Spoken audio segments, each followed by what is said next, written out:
Loungtastic. Lounge it up. Relax. To hear what others think of the show, head over to facebook.com, official Loungtastic. To follow us on social media, head over to loungtastic.com to see our social media links. And for more about the shows as they air, and to see bonus episodes, become a premium member over at patreon.com/loungtastic.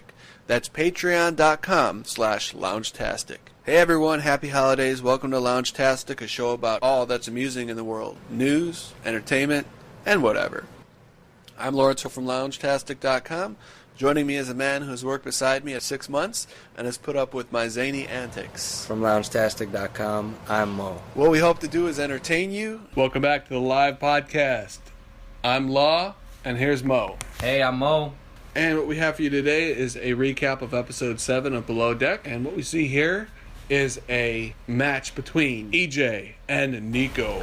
Oh, this Sunday at SummerSlam, brother. Put down the law. They just straight up are going back and forth at each other. I don't know if this is real or if it's scripted for the show, but Mo and I kind of had the same idea. We saw Nico's acting and we're like, I don't know about that. Keep trying, Nico. You were convincing. I was convinced that you were acting. There you go. So Nico and EJ are going at it, back and forth. At the beginning of the episode, yeah, everyone's just acting all drunk, and this guy's calling this guy buddy boy, and this guy is telling this guy, does he want to play? And we're just sitting at home like, who's buddies and what are we gonna be playing? One of the funnier fights is just there's not that many males on the show. It's just the three guys. You know, unlike the other episodes. Oh, and I didn't count Matt. So just the normal amount of males on the show, the 4 guys. But the fights, you know, they're not cutting deep enough. No one's really mad at each other. Everyone's just like, such a hippie season. You've got like Brianna and Baker who are like stone cold hippies, and then you've got Kate, who we all know was a stoner, and 2 Canadians. Yeah. So you have 2 hippies, Kate Chastain, and 2 Canadians on a boat, and a Portuguese guy. And everyone's just like, vibes, man. Just let the vibes flow. For a while, you had a Christian, religion-mandated pacifist. No one is on steroids this season. Not enough steroids to start fights. And everyone is meeting the morning after and just looking around like, what happened? Yeah. Baker, because she's not in beef with anybody, is looking around like Hacksaw Ridge about it. She's got the ringing in her ears like she's waiting for the dust to settle. She doesn't know what to do. Everyone's fighting with each other. So Captain and Kate and the chef are now getting ready to discuss what the preferences are of the guests. And the captain's like, well, it's pretty straightforward. They're vegetarians. This woman's life was written down in a book. Documented in a book called Blindsided. The Blind Side. Which is a pretty good episode because Chris Brown was blindsided. He didn't know that he was going to get fucked. Nico was blindsided. He didn't know that they were going to hire a new bosun when they didn't really need to, according to his mind. Do you want me to keep giving examples of people being blindsided? Melissa was blindsided. Oh, I'm just kidding. And Jen is blindsided in the fact that she has duties to perform on the ship for Kate, and she has to fall within a certain role. So they're in a shop, shopping around, and I noticed some maracas. And I think she's corrected, and they're like, maracas? And she's like, oh yeah, maracas. Same thing. Then she has a stone cold sad face because Kate shuts her down. Like everything she says, Kate's like, no, turtles are not fun animals. No, fish do not have happy little lives. Every time Jen has a smile on her face, Kate just cannot wait. She gets that. It's like your dad when you touch the thermostat, and no matter what room in the house he is, like 5 seconds later he's in the kitchen like, who's playing around with the thermostat? No matter where Jen is on the boat, if she's having a good time, Kate will come out of nowhere. I hate you and you suck, but you're fun on the boat and we like you, okay? So keep working. Definitely. So Captain likes to say his favorite phrase here. For the 3rd time, he belts out, bow to stern. And everyone's like, we fucking know that. It hasn't changed. It's been the same every time. We've never gone stern to bow. I don't think it's possible to do that. I don't think it's good for your health. 4 to 5 doctors recommend not going stern the bow. That's right. And then the 5th doctor is a fake doctor. It's Dr. Pepper. He recommends it. What is the name of the island that they dock in? Grand Case in St. Martin. A beautiful place. Oh, beautiful, yeah. Best I've seen on this whole series. Everybody gets off of the boat to enjoy their time. Like we said, Jen and Kate go off into the little scavenger hunt. Nico and Brianna go on a Platonian engagement. What do you call it? Platonic? Yeah. Strictly platonic. Platonic. You ever heard the Seinfeld joke about it? No, what is it? You ever heard of the platonic relationship? And he's like, oh, it's made up by Plato. It's where a man and a woman establish a relationship with absolutely no sexual attraction. And then he was like, what if another guy made up a type of relationship? He's like, oh, it's a type of relationship where we're having unconscious sex all the time. Yeah, it's a Riconian relationship. My name is Rico. Rico. From Puerto Rico. They're having Weinstein groper fish. Nah. I wanted you to keep a straight face. But I was talking about like when they were on the island, and Nico and Brianna go for a swim together, and he like is slapping her ass like a Cisco music video. Whoa. He's just tong tong to tong tong, like he's like, you have a great ass, like clapping it, like checking it for fucking consistency and shit like that. Yeah. Ridiculous, dude. So ridiculous. I couldn't believe a storyline that like would consist of someone trying to contain themselves, contain no self-will or any sort of like holding yourself back. It's like, no, he is constantly like, they're constantly near and constantly like being close and holding each other. And yo, that's the type of relationship that if developed, like, that's straight up like you guys just want to have sex with each other.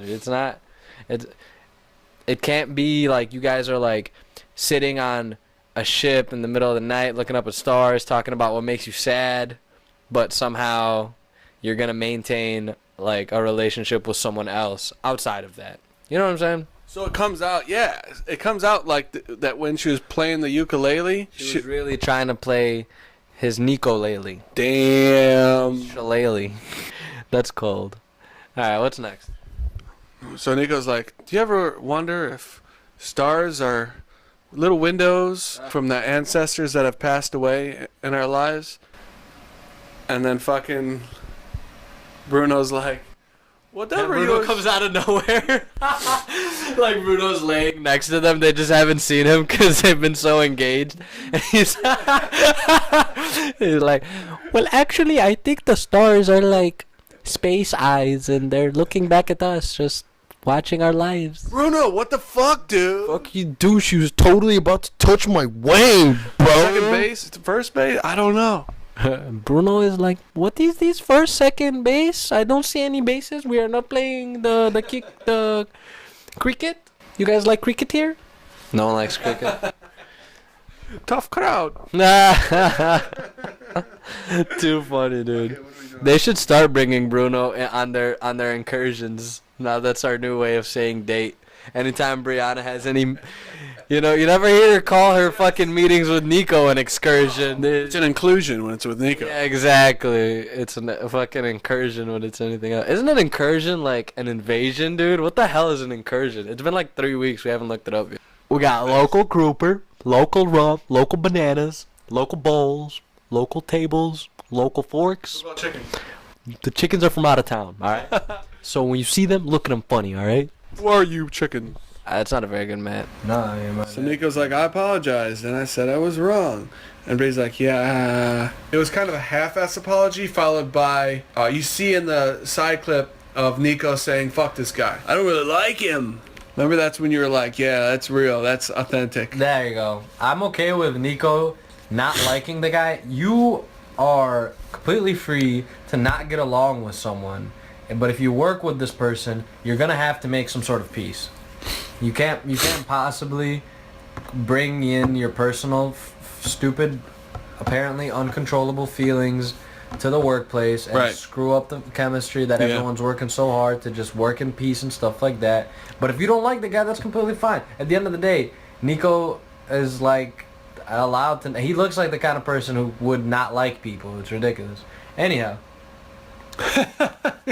I hear you, man. He looks spiteful. Yeah, definitely. Being able to hold on to feelings like that. So Matt disappears. It's the bottom of the ninth. Bases are loaded. Score is tied. Cubs versus Dodgers. And where does Matt go? To the dugout. To the dugout. And he excitedly, his ears grow real big like a dog, and he's like, she texted me back. I go to text back. This is so cool. And he's got this glee about him like it's Christmas morning for a 5-year-old child opening a present. He's starting to walk out, and Bree's starting to retrieve him like, hey, you need to come back out here. Kate sent me to go grab you, and Kate starts talking on the narration about, he is a chef. This is his only job. Where is he when we need him most? Definitely. It's weird that he took like a quick 15 to Yeah. just be on his phone and like text his ex and stuff like that. Like, fuck these... Yeah, fuck the fact that they're in the middle of dinner service. Like, Yes! this is after the salad. Right. He's already served the salad, or he hasn't yet served the salad. Anyhow, they're about to do dinner service. They're about to start dinner service, and this guy is really contained on being on his phone and talking to his lady friend. Shit I would do. Yeah.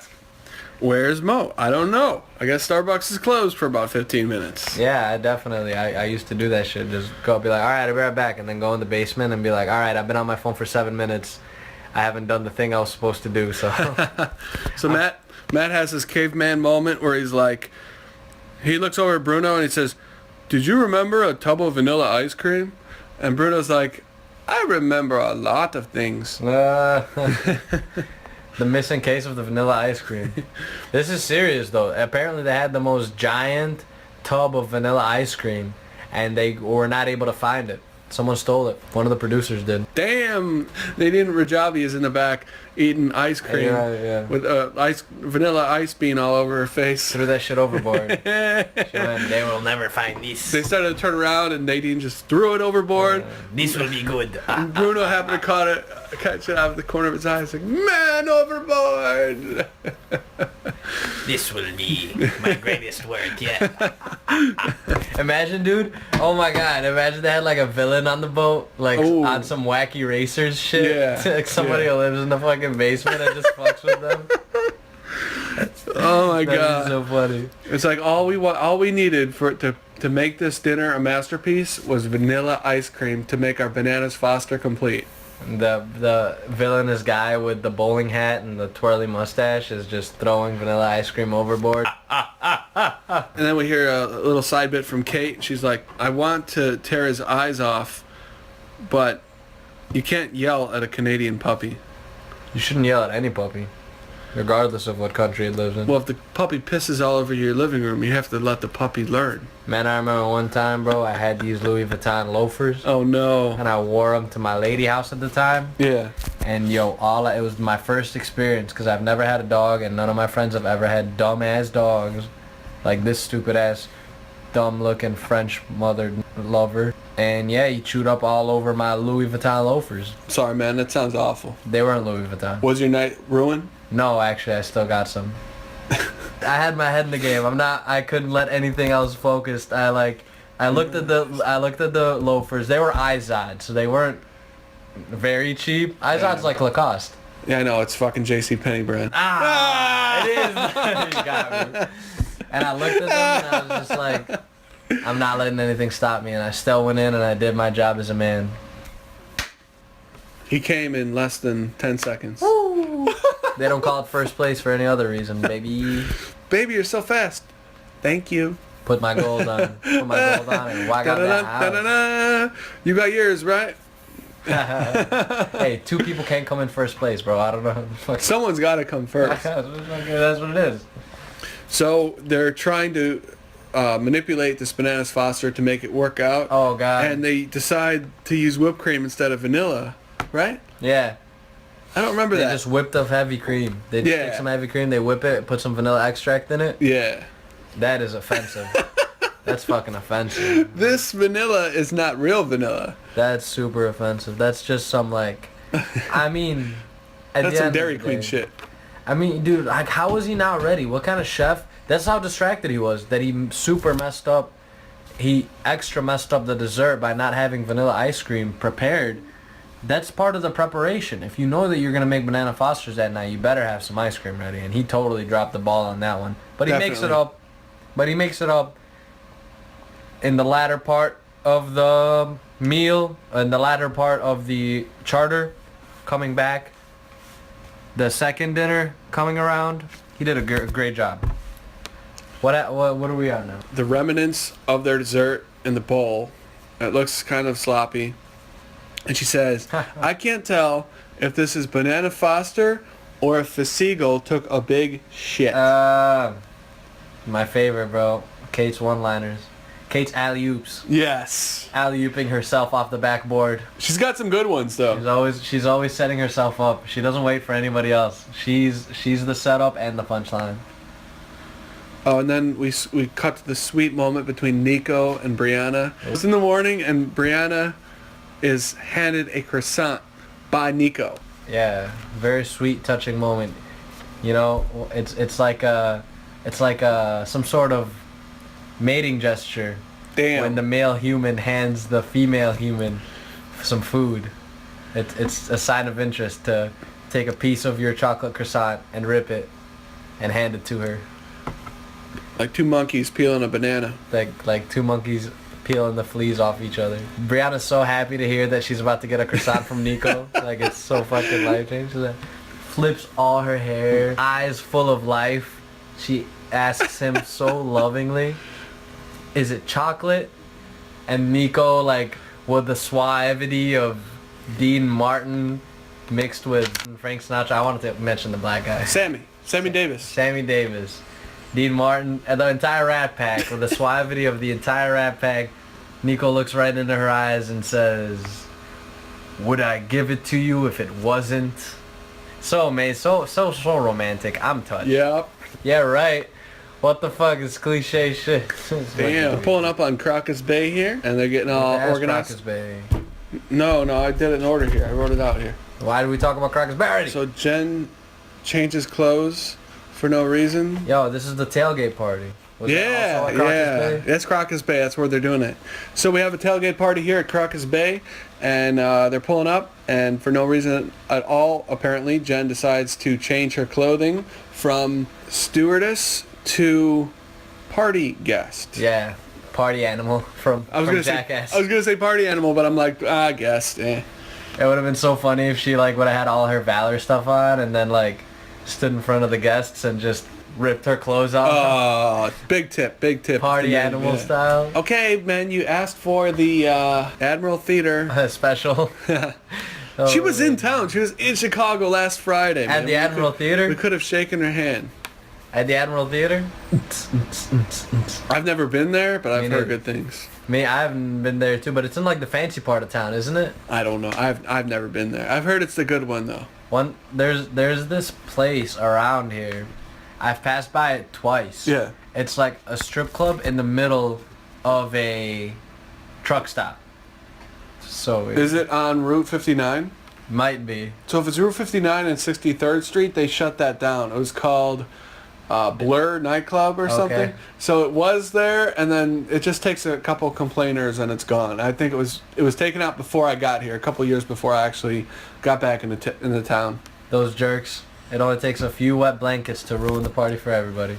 Nah, I'm just kidding. It was probably pretty serious to shut the place down. Or in my case, it only takes a few wet blankets for your parents to make you wear pull-ups until you're 15. Jen changes her clothes to do her cheerleader routine, which earlier in the episode we see her practicing in front of Kate. She just fails to tell Kate that she's going to try to do it again. Right.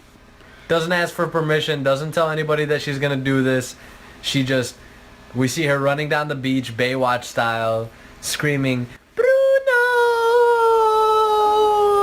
It was like a noise. Yeah, it was like, did she say Bruno? Yeah, she did. I remember she was like, it sounded like a hardcore squeak. It sounded like a model who was going to try out for Harvey Weinstein, and nothing about Harvey Weinstein's funny. Unless it's funny. You already hit it with the fucking groper fish. That was awesome. So Weinstein groper fish. Local groper from Weinstein's own fish cabinet. From Weinstein's own fish cabinet. coming live to you this Saturday night at 1:30 a.m. That's fucked what happened over there, man. Is it a surprise to anybody that you have to suck a penis to get a movie role in Hollywood? My uncle told me that when I was 12, and I thought he was fucking around. Because I remember I was like, hey, did you see that movie with Julia Roberts? And my uncle, real hard-nosed asshole. This is you as a 12-year-old. You're a 12-year-old right now, and this is a story about a 12-year-old talking to an adult, telling him, oh, hey, did you see that movie with Julia Roberts? And your uncle says... My uncle was, well, you know they all have to suck the director off to get a role. You know that, right? I'm like, I collect Beanie Babies and McDonald's toys. That's so funny, bro. That's so funny. Like one of those facts of life. He was surprised you didn't know. Like how much salt you're supposed to put on the driveway after it snows. He was just like, oh, well, you know that, right? Some surprise shit. Not supposed to shave in the other direction. You know that, right? But that's wild, man. I'm not saying people have known. I'm not saying that this hasn't been addressed before, but how far is it going to get this time? Last time didn't get very far, to the point where it was still taking place. Here it is now. It's brought back up. I mean, Bill Cosby didn't go to jail. Statute of limitations will make sure he sleeps at night. It is statue of limitations. That's from Seinfeld too. Yeah, I was going to say. Statue. Is that a statue? Newman walks in. Newman. I just wonder how far it's going to get this time. Like, how far are they going to be able to push the boulder up the hill or something this time? It's not going anywhere. I think Harvey Weinstein's got enough loot to pack in his defense, and hear that Weinstein actually most likely raped some people. That's when you got to ask yourself, what the hell's going on? We can't even talk about it. Like, in the middle of some below deck shit. Even though this is an episode where they mention Harvey Weinstein. I don't even fucking... It's the hook, bro. It's the hook. It keeps them entertained. It keeps them engaged. Is it something that keeps... I don't know. I want to talk about stuff, but I just want to keep it upbeat. Then we have Baker here. She lets us know that she can participate in this cheerleading party with Jen only because she was the only white girl in the step team. Just gives Baker some more cool points. We thought Baker didn't have a personality, but boom, on this episode, comes out of nowhere, boom, tough acting, tenacting. It hits the spot that you need, and it comes up from the left. The fungus runs up the middle, the left side, the right side. Boom, boom, tough acting, tenacting. It was cool seeing the little step, the little shimmy that Baker... It was mostly Baker. Yeah. It was like... Jen was supposed to be a cheerleader, but Jen wasn't on the step team with Baker. So Baker starts ham boning. You know what ham boning is? No, what? Ham boning's like when you slap your body. And fucking Baker starts ham boning, and Jen is just like in complete and utter disarray, like has no clue what to do at this point. She can't outstar, she can't outshine, but she just has to remain part of the display. What if I just slap my arms like a turkey? Yeah, Baker was killing it, dude. That ham boning, she was hitting him with these.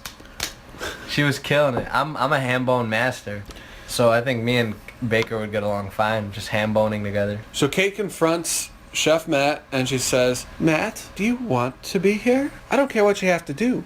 Smear it, smash it, come in it. Unlock. A record-breaking interaction in Below Deck. One of the most record-breaking interactions ever to take place in Below Deck, where a chief stew criticizes the way that a chef runs his kitchen. Ooh. Unbelievable.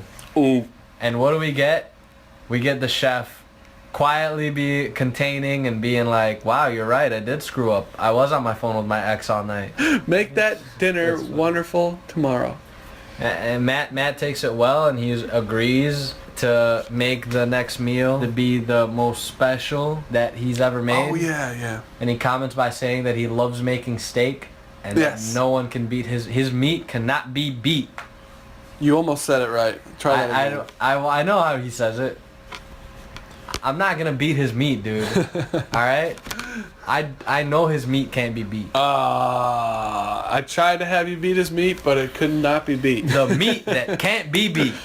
For Randall, we know that was for you. We know what you're doing right now. Put it back in your pants. I don't like that you watch porn and listen to our podcast at the same time, Randall.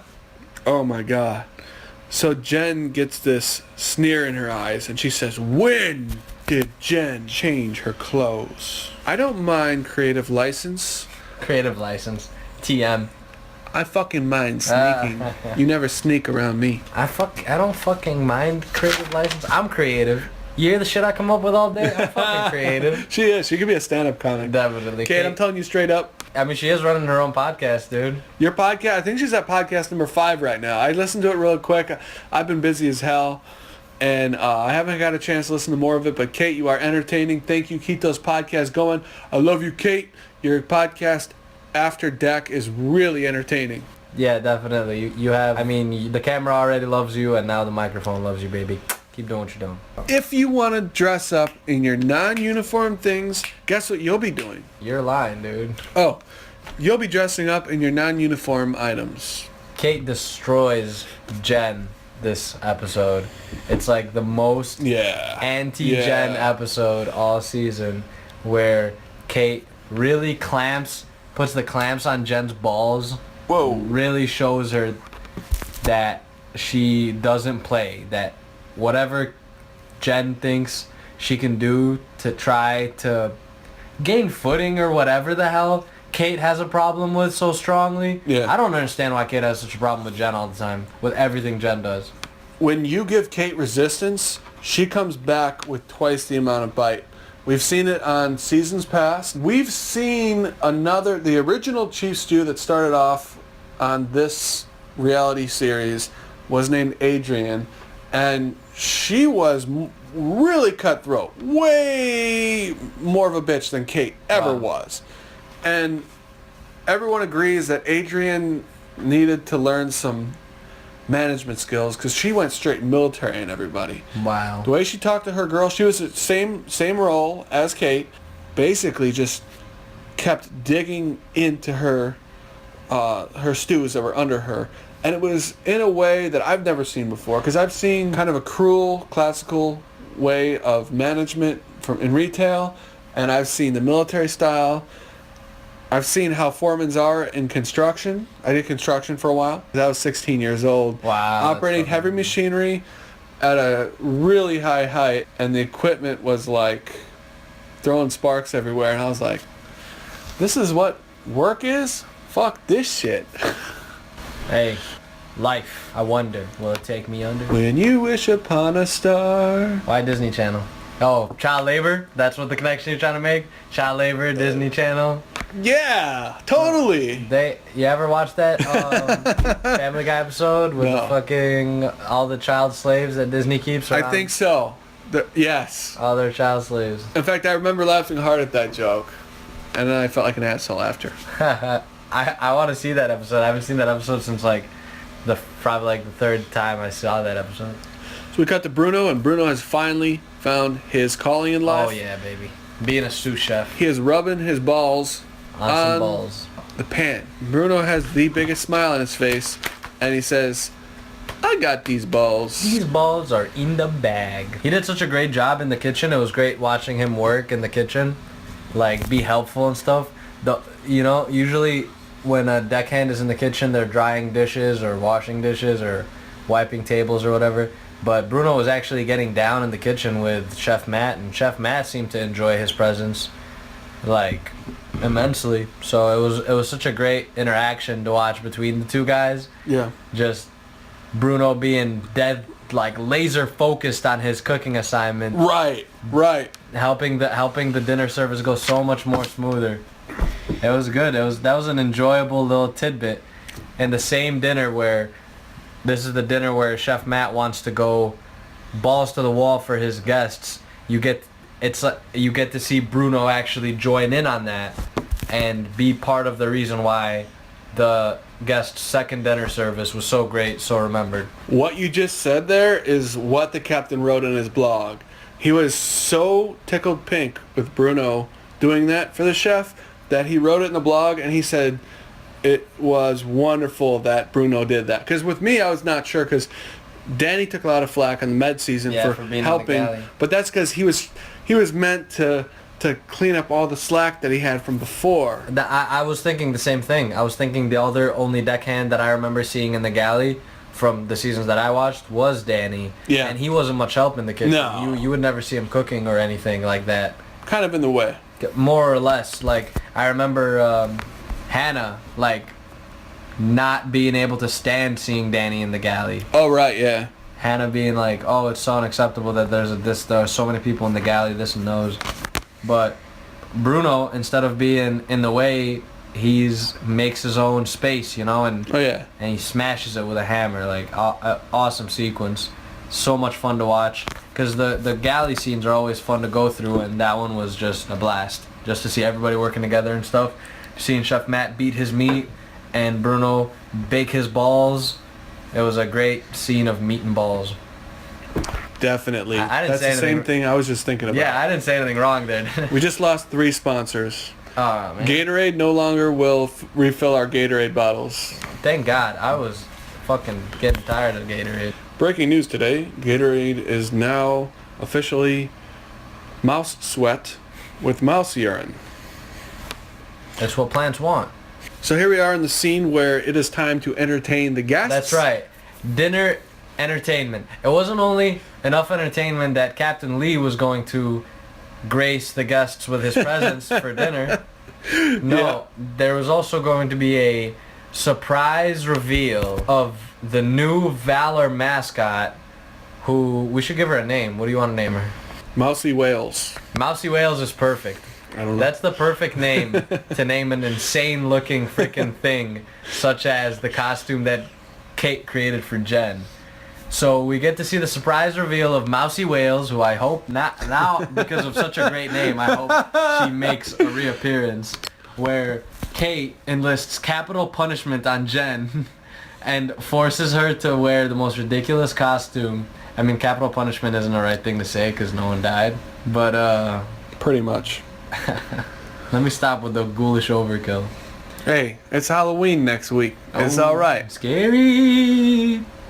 Anyhow, Kate really digs into Jen and makes her dress like a ridiculous person, and not just for fun, but to be part of the dinner service entertainment. Right. She made Jen look so ridiculous. What did she make Jen wear? Light up sneakers, Yep. like a sponge visor, Yeah. like a Velcro visor. The entire thing is made out of Velcro. Do you remember what you said about the bucket the first time? The sick hat, dude. She was wearing Chris Brown's famous bucket. Yeah, When they needed Chris Brown the most, he's in the little tool room fucking around with the Captain Lee's tobacco spitting tobacco bucket. spitting bucket. That's what we called it. The spitting bucket. The spittoon bucket. Anyone see my spittoon bucket? Oh, you mean this hat that I'm wearing? Is that why it smells like tobacco? I miss Chris Brown. I don't miss him one bit. Not one bit. I can handle only so much stupid in my life. He just took the cake for it every second that I saw him. Had enough cake for one season. Enough what? Cake. I thought you said cake. I thought you said Kate. I'm like, no. No, more Kate's awesome. Chastain. More Chastain. So they dress her up in this ridiculous visor, life vest, white gloves, light up sneakers costume, and they send her out, and she just does laps around the dinner table while Kate blows a whistle. Yes. And Bruno shines a flashlight on her. Most ridiculous sequence of events I'd ever seen. It was literally like an acid trip. It was so Grown ass adults acting like children. They're like, hey, we got to do something for a tip. Why don't we hobble around? so bananas to watch that shit happen, bro. I was like, oh my god. Like, this is a cruel and unusual punishment, man. This shit's not in the amendment. It's cruel and unusual punishment for the guests that have to look at that shit. To have to sit there, that shit doesn't help you digest. I'd be so scared the entire time. I'd be like, are we getting robbed? What are you guys doing? Is this some sort of ritual? You guys are trying to murder us or something? Best thing that could happen to me is this Bananas Foster comes out in one solid chunk tonight, Marcy. You looking forward to anything else tonight? Well, there's one performance I hope makes an short appearance. yeah. One performance I hope makes an appearance. I hope this fiber helps digest. If not, it's World War III in my rectum. My lower colon. I'm going to give my Colin Powell quite a workout tonight. Colin Powell. Mousy Sanders. Mousy Sanders. No, that wasn't it. Mouthy, I was going to say mouthy whales, like it's a mouthy whales. Mouthy whales? Yeah. Like mouthy whales? Because she like whales every once in a while. And she's also very mouthy all the fucking time. Yes. How the fuck are you so mouthy, Jen? Are you like that in real life? I don't know. I didn't see it on there. I try to follow what's going on and everything, and Nico's been having these below deck get-togethers in Chicago. Apparently Matt lives around here too, or he visited twice, because they did a benefit where you go in and you pay, I think you pay a certain amount, $10 to Hurricane Harvey when it was happening a month ago, and it showed Matt and Nico on there, and Nico was self-promoting himself on there about, oh yeah, you'll meet me. Like, oh, it's a big deal. By the way, you notice how Nico followed me on the TV Party app? Yeah. He immediately unfollowed me. Wow. He did that just to get his follow. What a son of a... So I checked it because I'm like, that seems like something that I noticed people are doing to me on SoundCloud. Right. Because we had 12 more people than we do right now. Because I actually did follow some legitimate people that I liked. But then I realized the app keeps telling me so-and-so posted a new track. And I'm like, well, I don't really want to hear that. Unless it's my top 3. If you're my top 3, you're okay. But why didn't you just turn off your SoundCloud notifications? Because I do want to know when they release. I feel when a couple of my 2 top favorites there release. I do want to know when they. So Jen is dancing around, or otherwise known as Mouthy Whales. Mousy Whales. Mousy Whales, and she's got this. I wrote shag hat. What the hell's a shag hat? Oh, we didn't talk about the olive branch peace offering that was presented. Oh, sure. When Jen offered Brianna the olive branch extending piece. So amazing, bro. Such an amazing. It was so amazing to watch Jen create peace, which is something that I will never be able to achieve. No matter how hard I try, I will not be able to extend peace to Rocket Man. Because I do not apologize. I've never seen an olive branch. Have you ever seen an olive branch? They're not real. Olives are not real. Look it up. Look it up. Man, they invent clickbait. I eat his face off right then and there. I'd use him as bait in an alligator pond. I use his spine for crab fishing. I catch all kinds of crabs. My wife Nancy caught crabs once. It wasn't none of the kind of crabs you could eat. So Kate was like, fill this with OJ. And Jen's like, I need you to explain to me what exactly you need me to do. Jen's like, I'm hooked on phonics here, Kate. You need to start all the way over. She's like, you're like TV. I can only grasp certain things. It's like, what the fuck, Jen? You watch TV and only grasp certain things? How, Jen? Jen, now we know, like, you should never take Jen to a movie because she's the chick that constantly asks you to explain stuff. Hey, what's the purpose? Guy? Yeah. Who's that? Why are they about to kill that guy? That's my favorite guy. You know what? Just calm down. Watch the movie. Don't ask me any more questions. Sit there with your legs crossed, your arms crossed, on your perfect bosoms, and don't ask me any more questions. Yeah, Jen definitely would be a pain in the ass to watch a movie with. Jen would be a perfect girlfriend that gave you the silent treatment for, like, the rest of the time. Because it's like, Jen, there ain't nothing you're going to say that can redeem any of the stupid shit that you've done. You can't even say you were acting on here because it was beyond dumb. It was like Gilligan times 5. She's a lovable character. She's a fun character to have around the show. I could see myself snuggling up with her, but that's about it. That's because you're like some cold-hearted machine, dude. Like, would you like to join me for efficient German sex? Efficient. It's like 1996 Simpsons. Wolf McBain. We will go to my place after the date, and we will engage in efficient German sex. I love Jen. I love Baker. Brianna landed on my bad side. Yeah. Why? She's not to be trusted anymore. She's a she-wolf. She's like a homewrecker. Yeah, and then she comes at Jen. She comes at Jen out of nowhere. She stabs Jen in her front. She's a front stabber. Like the mooch. She stabs Jen right in her front with the front stab knife. I don't know. Jen's on my bad side. Nico, I'm gonna let Nico ride just because that's his character. He hasn't surprised me in any way. Ride till we die. Pedal to the metal. There you go. Yeah, Matt's cool. EJ's alright with me. I just like Canadians. I have a bias. Do you know that? I have a really strong bias with Canadians. Why? I'm part Canadian. Are you? No, I'm not. Mo is Canadian from the knees down. What's that supposed to mean? I got a cold dick? Mo's dick is 3 inches from the flow. If the floor was really high up, what are you talking about? I do have a strong Canadian bias though. My aunt is a Canadian citizen, and so is my cousin and stuff. So that's like my favorite family. Their jokes are compounded. They do have, but they're always able to intersect the theater jokes into it. Like, I have no idea what the hell he's talking about. They're like, when Shirley Laverne did it in 1972. Shirley Laverne? I'm like, I have no idea what the fuck you're talking about. That's funny. I've been to the theater once. I watched Book of Mormon. I couldn't get in. Yeah. We did the thing where we asked for tickets, and they said, okay, it's a lottery system, so put your name in the hat. Ah, shit. And then it's like, well, what? We're willing to pay, like, it's, I don't know, we thought it was going to be like 60 or 70 bucks. Hell no. And then you put I paid $80. Yeah, that's how much it ended up being. I paid $80. And we didn't get to go. It was somebody else won. I was in between. I don't know. I got to figure this out. I was dating this girl. I remember we had to get back to get to the auction at like 10:45, and she kept walking all slow. And I was like, we need to get in that building or we won't get to see this show tonight.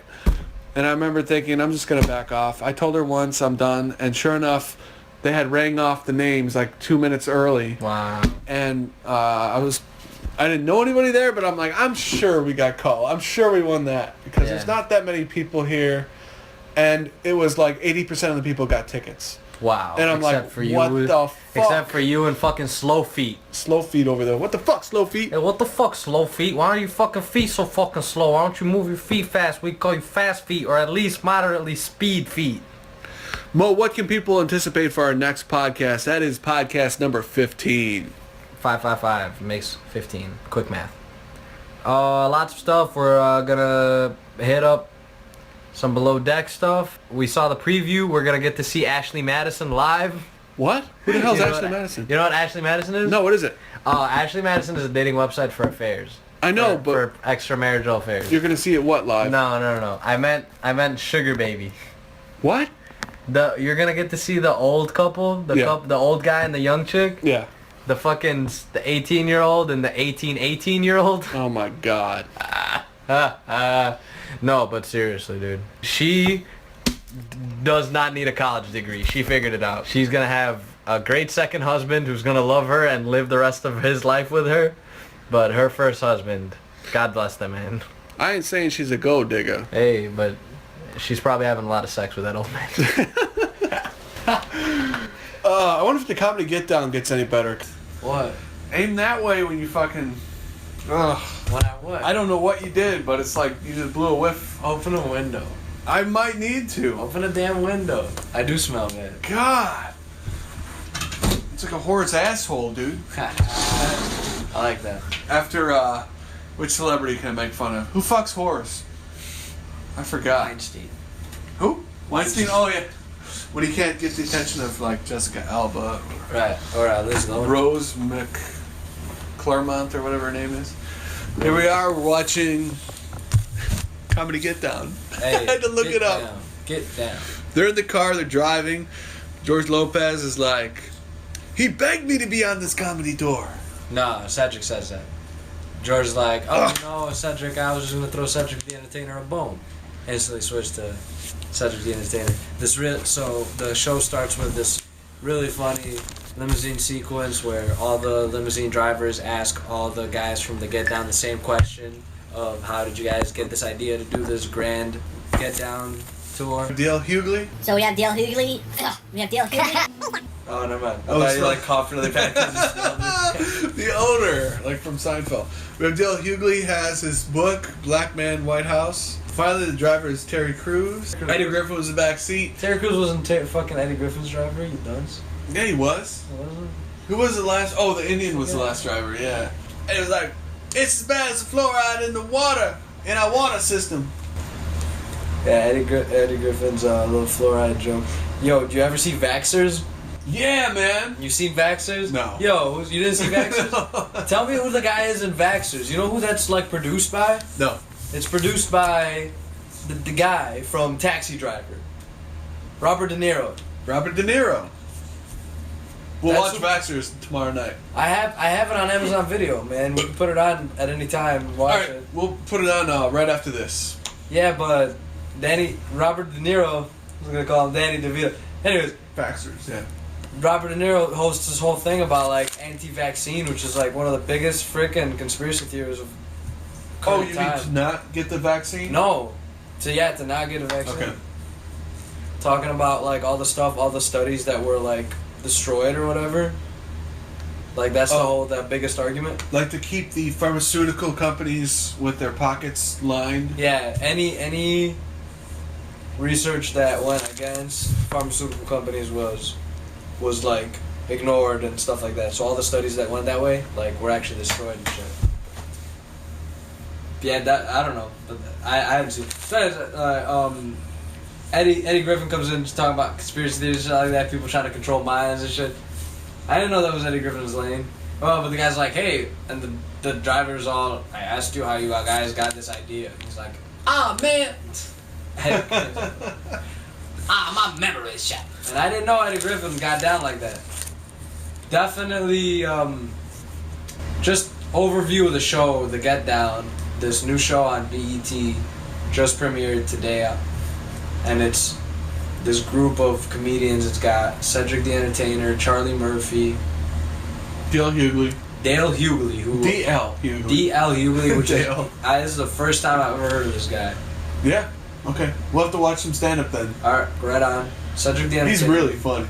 George Lopez and Eddie Griffin. If I missed anybody, it's because I stopped. So the first episode, the main thing of the first episode is that the comedy's biggest sponsor, this private jet company of some sort, it has a problem with the comedy team. Has a problem with the comedy team's performance per se, and they're threatening to pull their sponsorship. So that's the plot line of the episode. And then of course, mayhem occurs. Like, wait, I'm in a nightclub in fucking downtown Chicago, and I just handed my lady off to some completely random person. It's like, no one's gonna pass me, no fucking lady. I ain't got the skills like that guy. I can't believe I did that. I can't believe I passed my lady to the guy. Like, I'm getting ladies passed to me so often that I'm just switching this one out for the next one that's coming in. I was just so in the moment. You were like, next! Yeah, I literally threw her to him. Like, I threw her to him, and I turned around and I'm like, what the fuck am I supposed to do now? Where's the next girl? Yeah, that's right. No, I turn around and everybody's in circles, and I'm like, oh, so I just completely got fucking blindfolded or something. Whatever. She was really pretty. Well, she was pretty. She was interested. I saw her on her phone. I just walked up and I'm like, hey, do you want to dance? Like, I really like the song. I didn't say that. I was just like, hey, do you want to dance? She's like, sure. She said, sure. Swear to God. Put her phone in her purse and started dancing with me. It was the most amazing thing that's ever happened to me in my life. Whatever, bro. So what? I can't suck my own dick on my podcast? Hey, stick it up your ass. Eddie Griffin's like, I'm enjoying this California scene. Bro, people don't even know what we're talking about. We have literally, we've lost at least 35 minutes of audio today. That's it's all practice. When they do the show, when they do any live show, they do the whole show and then they do the show. That's amazing. So we're at that point right now. I like that. So that means this is our second time around. We're going to do it that much better. No, I'm comfy now. I'm loose. We watched the late show for a little bit. We watched the Cubs post-game show. Dominate the Washington Nationals. We missed the game, but we watched the post-game show. Yeah. And we watched the interview of all the drunk players, which was fun. I didn't have any confidence. I didn't even want to watch it.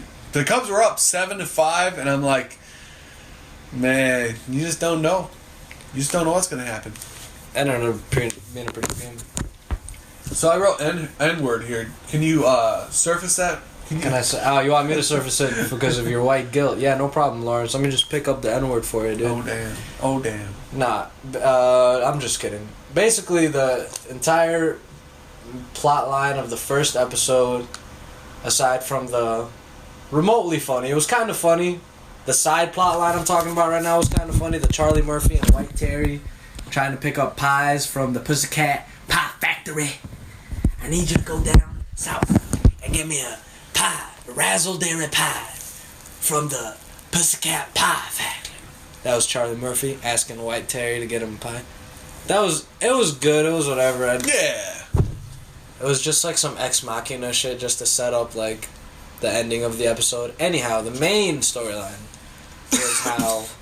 was Nina, the crowd manager, which if you guys don't know her, she's from Zillion Dollar Listing.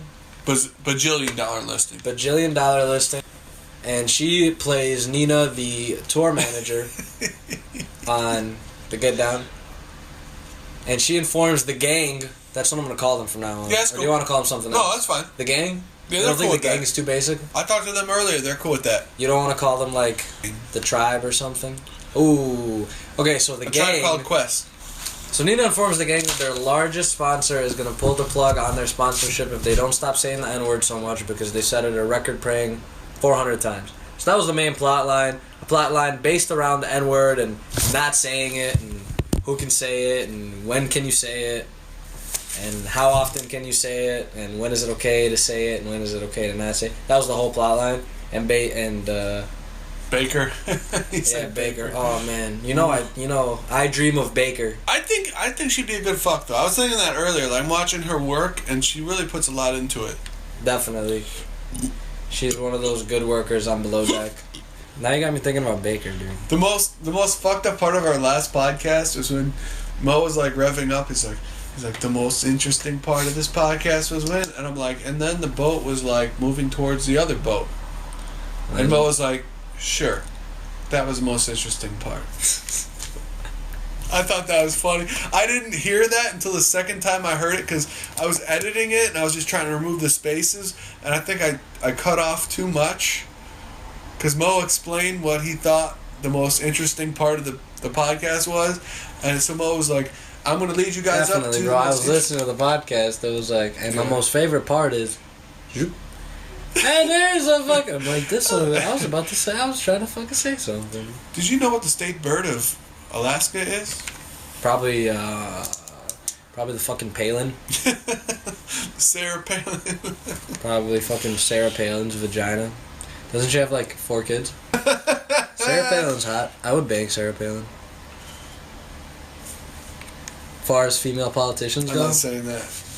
I'm going with Sarah Palin. Probably number 1. I can see Russia from my house. Well, I'll make you see Russia. So then the boys place bets on who says the N-word last. Something like that. I don't even remember what the bet was. Or was it like you pay every time you say it or something like that? No, I don't remember exactly what the bet was. Was it whoever says it first or whoever says it least? No, whoever says it last. Whoever says it last gets That's the only thing that makes sense. But why did he pay why did Eddie Griffin end up paying everybody? Nobody had to pay though. Oh, he threw the money down? He threw the money to everybody. He paid him, but he said it a bunch of times. He was like, that's an ode to Seinfeld. They're like, we like this Kramer dude. He's never said anything offensive to the black community. Here's this money. Sheesh. To make fun of the masturbation episode of Seinfeld. Yeah. Good times. The master of my domain. Yes! He said the title. I didn't expect that. So Ice Cube shows up and said, what you boys doing? How y'all been? How's all the family? How's everything? How's the work? How's the girls? How's the bros?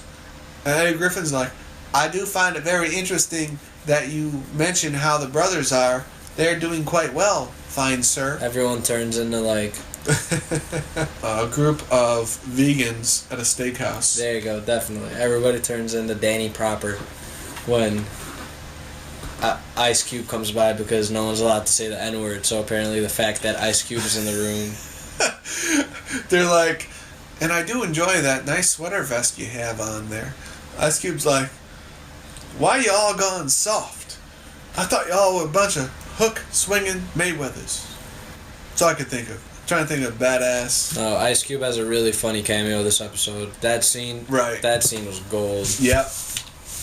That whole scene with Ice Cube, like they brought Ice Cube and they're like, okay, we want you to slowly get pissed. And he's like, you mean the role I've played in every single thing I've ever played? You got it. We want you to come in happy, excited, everything's great. Slowly, the situation deteriorates and shits itself. Insult everybody and leave the room. And he's like, $30,000. So Ice Cube's going around the table and he's kind of like, all right, he's kind of acting weird. Everybody's literally acting. Charlie Murphy is like draws an arena with his smile. hand multiple times and I thought a he had a big smile, yeah. a big fucking Charlie Murphy smile. Man, rest in peace. I love that man. He's like, everything's very good here today. Yeah, and Charlie Murphy's like, we are going to be performing later. Eddie Murphy's like, oh, it's good to see you win the day. Today is a nice day to see you, Ice Cube. Cedric is just like acting normal, and DL Hughes is just like, DL Hughes comes out and he pops out and he goes, thanks, my ninja. Which like starts off the domino effect of the Ice Cube like rage meter rising. Ninja? He goes, it's like all suspicious. Like ninja. Then they make a really funny joke about like ninjas being from Japan. I don't think ninjas were from Japan. I think they were from China. I was on my phone. No, that's the point. His joke was, it's like, not all ninjas were from Japan. Right, that's the joke. because remember what Ice Cube said? Do you remember what Ice Cube said? you're a bunch of Ben Carsons of Oh! comedy. We had a bunch of Ben Carsons of comedy. Ben Carson. And who jumps up? Who's Ben fucking Carson? Eddie Griffin jumps up. Ben Carson, the comedian, right? The white comedian? Ben Carson is our chief executor of education, who thinks that silos are meant for that the pyramids in Egypt were meant for Silos. based on the Bible, because the people in Egypt were like, what does the Bible say? They carried their grain in the pyramids because that's what Christianity taught me. That's what the preacher said last Sunday. There's not a lot of room in the pyramids. Because King Rootin' Tootin'. The smallest one, like, I can see it being a grain silo, but not a very large one, and it's very hard to get things in and out of there. The hallways were very small. So, I think a grain silo would need, like, larger hallways or something like that. I mean, modern-day grain silos look pretty good. No, I don't think they were grain silos. I don't think they were graves either. You're hearing it live from Mr. Egypt himself. Oh, they call me Mr. Egypt. I am the Sandman. Go to your house and send you to sleep, man. You can't think of any word that rhymes with Egypt. Crypt? Steve's jet. Okay, so Charlie Murphy is taking a liking. Charlie Murphy. Is taking a liking to White Terry. Yeah, by the end of the episode, him and White Terry, you can tell that they're gonna be tight because White Terry Gets him his razzle-dazzle pie from Pussycat Pie Factory. and it makes Charlie Murphy becomes a fan. White Terry runs up. I got your boysenberry pie. I got your boysenberry pies, Mr. Charlie Murphy. Thank you so much for putting me on this mission. Like, I'm so honored to serve you guys. I'm such a huge fan. I read D.L. Hughes' book, Black Man, White House, and it was so amazing. Like, I'm very glad that I'm serving you guys today. What can I get you? Didn't I hear that you voted for Trump? We looked your voting record up. I heard he was going to break up Comcast, and I said that it's impossible for me to possibly vote for anybody else. Comcast is such a monopolistic corporation, I couldn't see it continue in front of my eyes. I ordered a raspberry pie. Yeah, not a boysenberry pie. White Terry fucks up so constantly. It's like, seriously, this guy worked for Van Halen.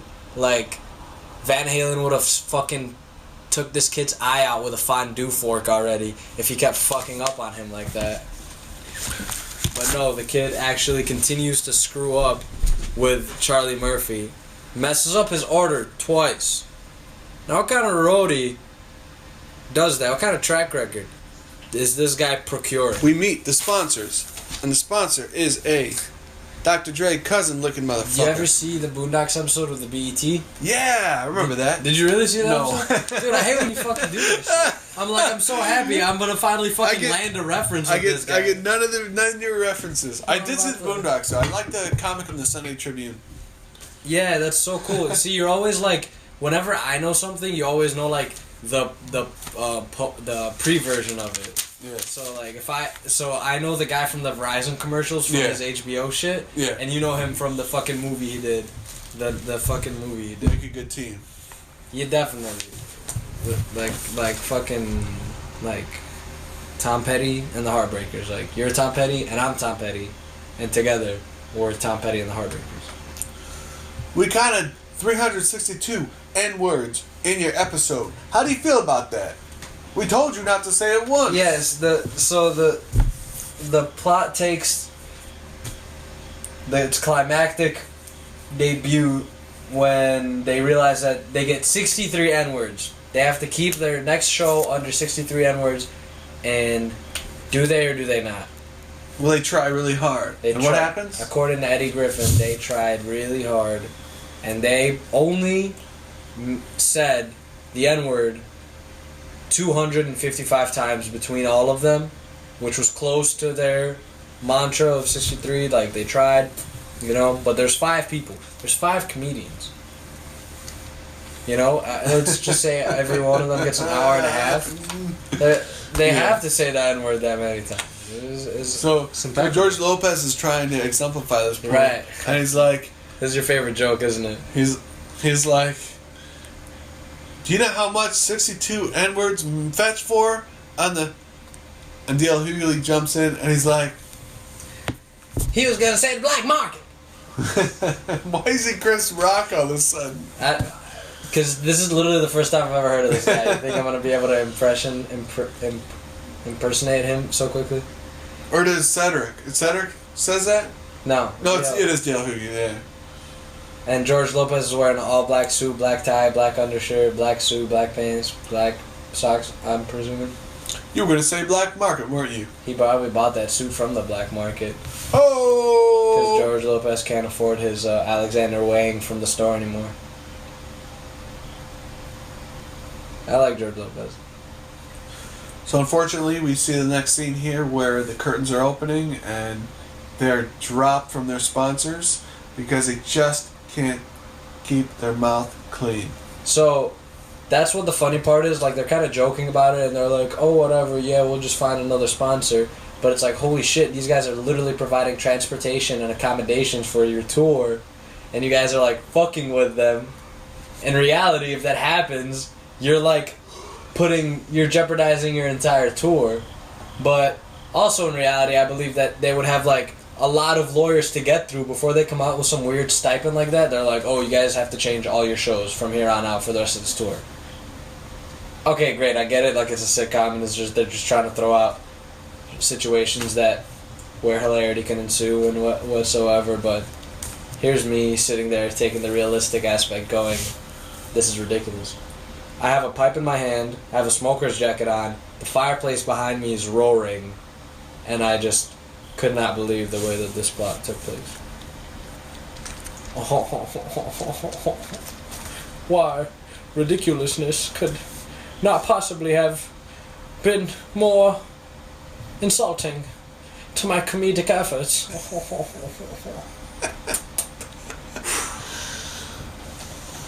That's your dick! Ah, bitch, that's your dick! Hey, LeVar Crawford is I bet you LeVar Crawford is going to make an appearance on Money. That's our second guess. John Witherspoon, I pray to God he makes an appearance, because I want to see John Witherspoon and Charlie Murphy work together just for another time. Oh, yeah. One last time, you mean? Yeah, maybe they have other work together, but just one time, one fresh time where I just see John Witherspoon and this would be so great because they're interacting as quote-unquote Charlie Murphy and quote-unquote John Witherspoon. Like, they're actually real people, interacting with each other, because that's what the sitcom brings. Like, Ice Cube is Ice Cube. D.L. Hughes is D.L. Hughes. Cedric the Entertainer is Cedric. Like, everyone is who they really are, and they're interacting but everything is scripted and everything is made to be funny and jokes and stuff like that. So it's a great time. That's the best. That's the best aspect of the show. So I hope to see John Witherspoon on here, and we just guessed the second one, Lavelle Crawford. I'm sorry, I always say Laverne. It's Laverne. Laverne. Yep. Laverne Crawford, because I hope his episode is all about him, because like he would be too funny. Because you know what surprised me? I was like, oh my god, Eddie Griffin, Charlie Murphy, Cedric the Entertainer, George Lopez, D.L. Hughes, like they definitely blew their fucking budget, but they get a cameo from Ice Cube, and like, yo, that cameo was on point, super funny, and I hope they keep doing those, or they do them often, you know. How many episodes do you think it's going to be this season? They're going to get to about 6 before they're canceled. They're canceled? It's BET, bro. They're already out of funding for that fucking show. BET is literally like, yeah, we're sending the funding to your show right now, and they're just putting cash in a fucking envelope, and they're like walking it over to the post office and shit. We'll pay you on Wednesday. Right. They're hitting set. Oh, shit. Lordy. No, a good show. Funny. Cedric the Entertainer is classic to watch. You know. How many stars would you give this show? Out of 10. I'd give it like just 6 stars and then 1 more star for effort with the 7 stars. I give it a solid 6 stars. Yeah, I just gave it 1 more for effort because there's 5 of them and they're really going for it. They got George Lopez like playing like a minor role, at least for the first episode. He kind of took a back seat. It was all about the N-word and the black comedians and how they feel about stuff. There's so much potential. I think what they did is they really strung this out here. We gotta wait till the next episode before we see a little bit more content. Yeah, that's what I'm waiting for now. Next Thursday. Needs to kind of go up a little bit. I think out of all shows that I've seen, this pilot ranks among the worst. There's just not a whole lot of hook to it. There's not a whole lot of meat. We have all this potential, and we're just fussing with each other about a word. A fucking word. Right. Guys, you have so much potential.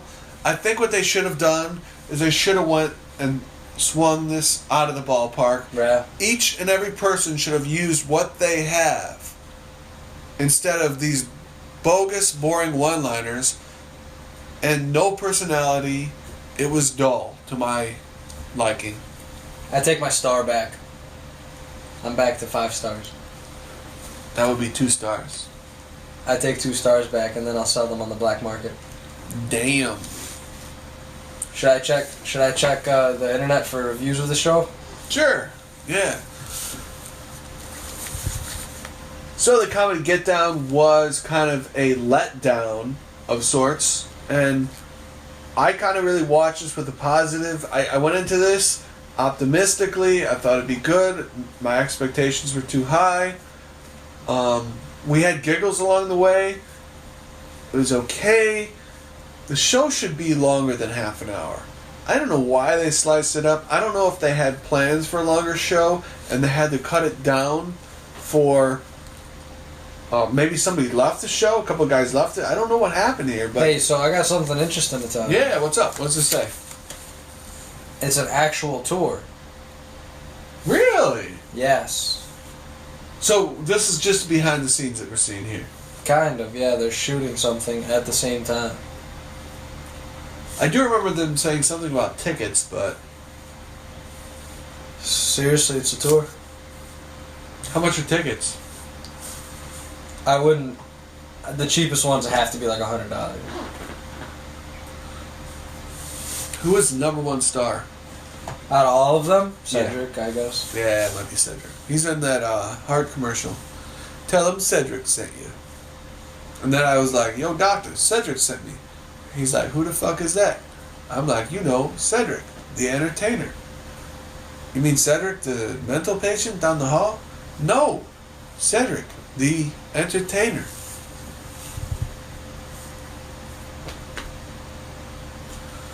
Cedric the clown. Does Bozo the clown really need the clown? Fuck that guy, dude. What if he was, An orthopedist. Would we call him Bozo the orthopedist? That's supposed to be funny. I got you right now, dude. Here. This is an urgent. Stand up. What's the problem with dustpans? I mean, how long have we been using dustpans? Dustpans have to have been around. There's got to be tin dustpans from like Victorian England. And it's been 500 years we've been using this dustpan invention. And to this day, we still can't get the last line of dust. That's a basic design flaw that we've been dealing with for quite too long, I would say.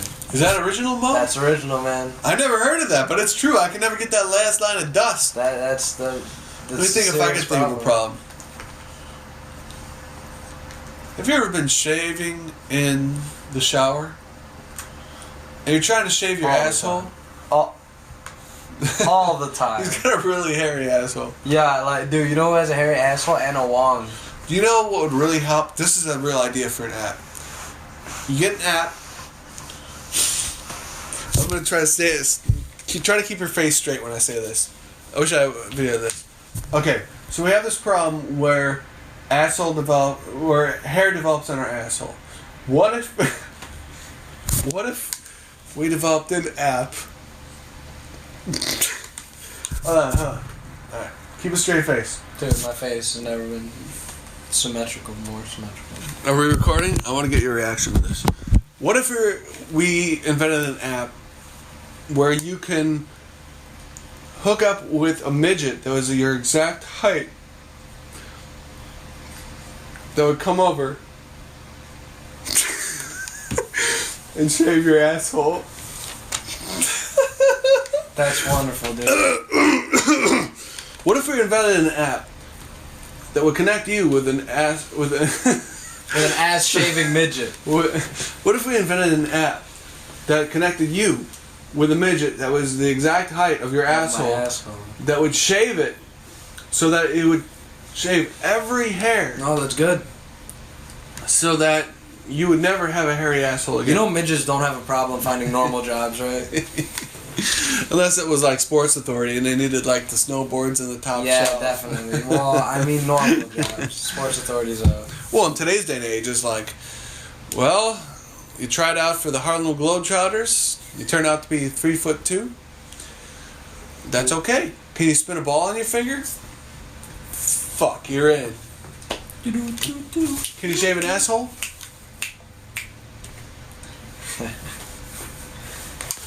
No, it's not bad though. What would you call it? What would you call this app? The midget shaving asshole app. It has to be short. One word. Apps are one word. I'm a shaving asshole app.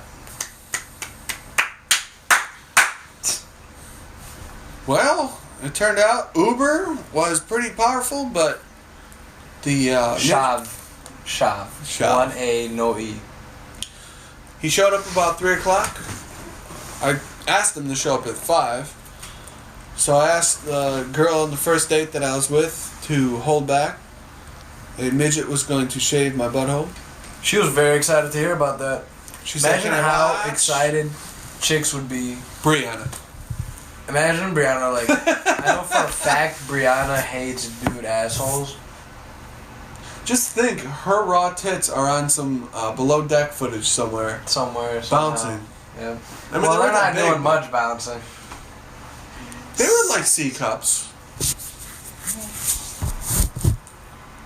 We need to see a poll. Do you think men, or do you think women think the same way about men when it comes to body hair? I wonder about that. My anatomy teacher, she was a doctor, and she said that psychologically, body hair, for women at least, yeah. For men I suppose men are more strongly conditioned than women are. Yeah. But for women, psychologically, body hair is attractive because it is a sign of sexual maturity in men.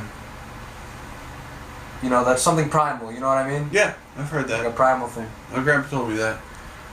My grandpa told me that women are attracted to men with hairy legs because it reminds them of their fathers. Your grandpa was a very honest with you. Yeah. I'm glad to hear you guys had that kind of relationship. No, that sounds real. Nah, definitely. I've heard when girls hear a man shaves his legs, it's like, Ooh, does he shave his vagina too? oh! Does he use that app where a midget comes over and shaves your ass for you? Because I'm so tired of asshole hair in my men. Am I right, ladies? I couldn't even fucking keep a straight face. I have this idea for an app. Wow. You ever notice the hair grows extra thick on your asshole? What if you could just call a midget? That was your exact butthole height size. 35. You're up in the bathroom, and you measure. You got the tape measure, as we all do. I always measure the height of the drop between my asshole and the floor.